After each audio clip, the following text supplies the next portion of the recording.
In the Midwest, real quick, I'll say maybe a fourth of birds. 1/4. Their judgmental skills are completely shot. And their prefrontal lobes have been watered down significantly. Why do I phrase it that way?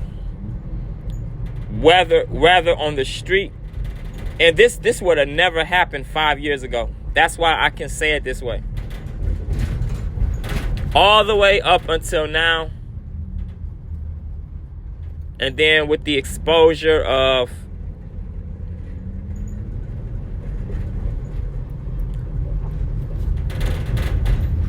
things they release at high altitudes in the sky, exposure of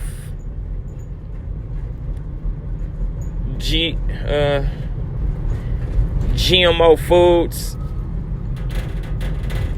and then black, white, gray variants. If humans consume GMO foods, well then invariably they'll either buy bioengineered food to feed to the birds, or feed or throw down on the ground for the birds bioengineered humanoid food.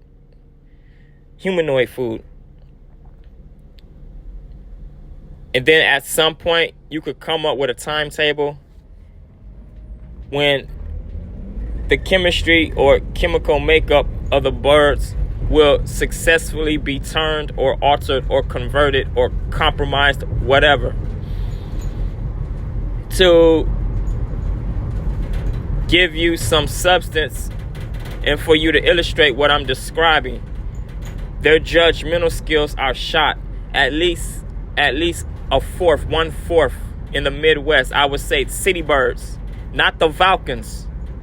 Those things are still razor sharp for the most part. Yeah. I've only had one incident with a falcon. I forgot what they're called. I don't know I can't think of the name. Red-tailed falcons or whatever. Did something extremely reckless, but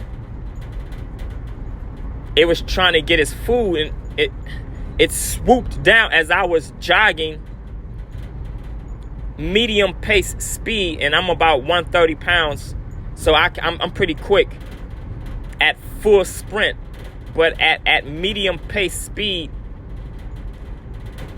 it swooped. It was already, it had to already be airborne before I physically was running on the next block in front of me. Okay, so before I could cross the street to get to the next block, I figured it already had to be airborne, because it came in at like 100 miles an hour. Now, I know this was the devil trying to really F me up. Probably I was getting real close to red hot. Maybe at this period, maybe I haven't backslid for months or whatever. And just how sharp the beak of these things and the force. I mean, this would have crushed my ribs, the left side of my rib cage easily. This would have crushed my ribs. So I recognize it as a play of the enemy.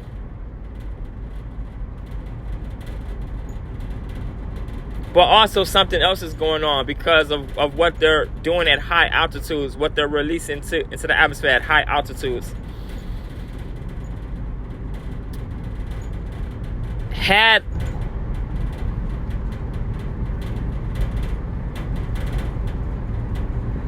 my stride been just a little bit faster as far as rotations, okay?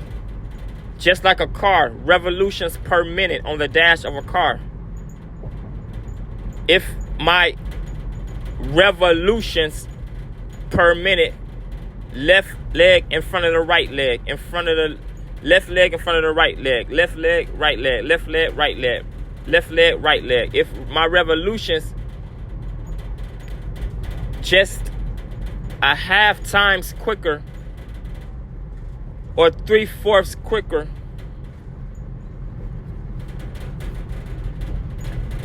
this falcon would have really effed me up. Really would have broke my rib cage.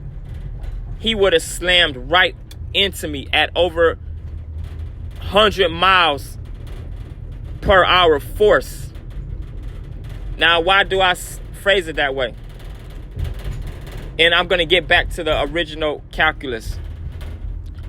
Because, number one, first of all, my carnal brain wasn't able to register at all. All right, just consider my carnal brain was unable to register what flew and what swooped down in front of me.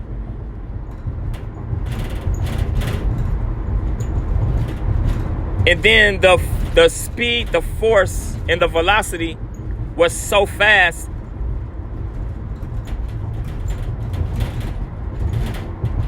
The object, the actual bird, escaped my radar as far as my peripheral vision. It was able to override, it was able to surpass my peripheral view. That's how quick it came in. And then on top of that, when I did stop, come to a complete stop and turn, look over my shoulder, this Vulcan had the nerve to stare me down. As far as demeanor and head movements, to say, you just cost me my meal. You dumb human. Like literally, it stared me down to let me know I just costed its meal.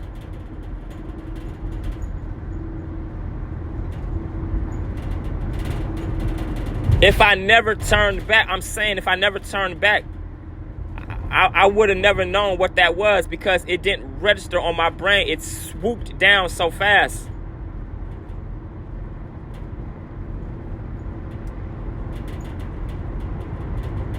My carnal brain could not discern or compute what the image was for a nanosecond.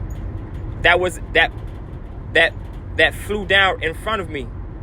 Maybe a few nanoseconds. Maybe quicker than that. Anyway, judgmental skills are shot of average city birds. Not seagulls, though. Not seagulls. The smaller ones. Pigeons included. You have to, now it's time for critical thinking. How much space do they have to fly? How much space do they have to fly? As far as suicidal endeavors or counterintuitive endeavors, kamikaze endeavors, why would you swoop down at an angle in front, centimeters in front of my windshield?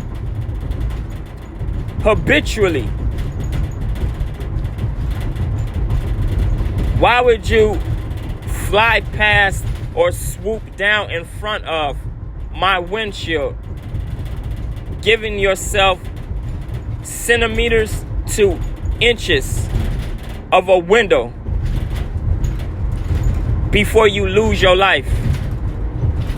And there's been one or two negative results.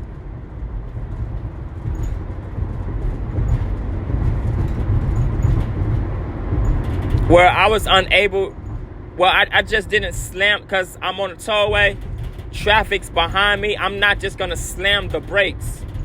Traffic behind me over a single bird. I'm sorry, I'm not. I don't want to hit it, but I'm not.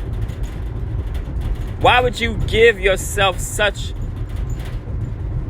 ultra finite window of space, of opportunity to keep your life. When 5 years ago, your judgmental skills were immaculate, you would have never, ever, ever drawn it so close. You would have never drawn it so close. You would have never considered playing with your life like that 5 years ago. Why now? Critical thinking, listen to the words. Why now? Are the judgmental skills so bad for at least a fourth of city birds? Why now?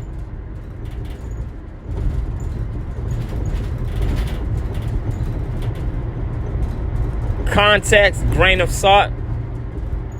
With everything else in forward motion on the Rainbow Bridge or the tollway, as far as a great lack of impulse control, hyperinflammation of speed demons that possess typical Jane Doe, John Doe's right foot.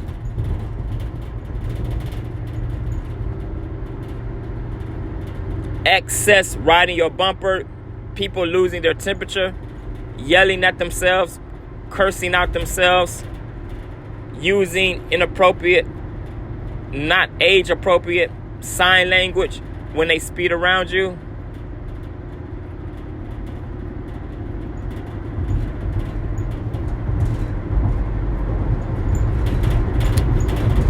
On a two-lane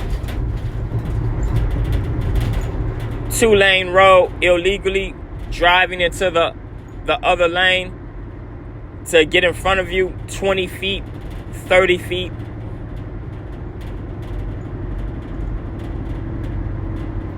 The young, the elderly, everything in between of a particular group of people.